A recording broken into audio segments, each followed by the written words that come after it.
আজ ইভিনিংয়ের জন্য নিজের জন্য একটু ফুচকা বানিয়ে নিয়েছি, আর এটা পুরোপুরি বাড়িতে তৈরি করেছি, কারণ এখানে এমন ফুচকা পাওয়া যায় না।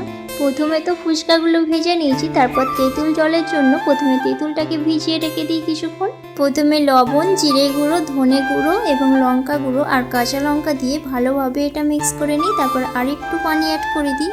এরপর ফুচকার আলুর জন্য প্রথমে আলুটাকে সিদ্ধ করে নিই, আর তাতে লবণ, জিরে, কাঁচা লঙ্কা কুচি, পেঁয়াজ কুচি আর সাথে কাঁচা ছোলা আর তেঁতুল জল অ্যাড করে দিই।